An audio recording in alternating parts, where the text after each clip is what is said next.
So, what I wanted to kick off today, because it's something that's very poorly understood, is how your rehab actually helps you heal from these injuries down in your lower back. And before I've even started, we've got a question from Dylan.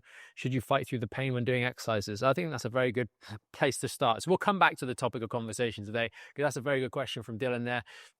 So when you are recovering from lower back pain, you should not be fighting through, just turn the volume down there a little bit. You should not be fighting through the pain that you're experiencing when you're doing exercises, depending on what exercise you're doing, right? The first prerequisite is that you are actually doing the correct sort of exercises for your lower back pain. So you always, when you're doing the right sort of exercises, understand that there is often going to be a little bit of a learning curve. So you're going to have to make sure you technically do them correctly, and you use the pain as a guiding light to say, oh, I did that wrong, I did that wrong, I did that wrong.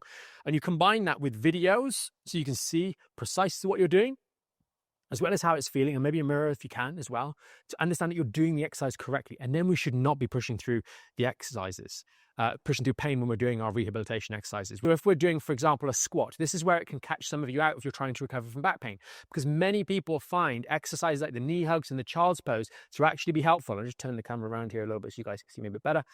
They find exercises like the knee hugs and the child's pose to be helpful. And the reason they find these to be helpful is because they end up rounding the lower back and creating more space, which is a problem for the underlying injury. But you can imagine if I do a squat and I just round my back like so, that might not actually be painful when I'm doing it with body weight, because I find knee hugs relieving as well. But that is not correct choreography.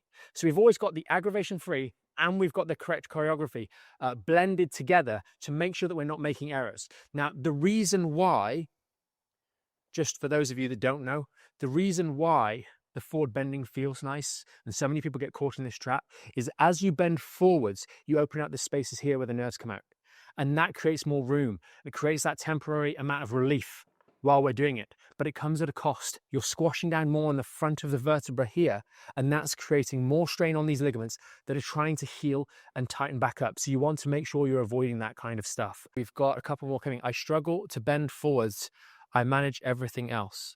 The reason you struggle to bend forwards is because you don't have resilience, Jody, in the lumbar spine. And so when you bend forwards, you maximally strain the tissues on the back here that are trying to knit back together and heal. So you need to focus on learning how to perform the hip hinge so that you are bending correctly and going through the correct movement so that you're not unnecessarily aggravating the lower back.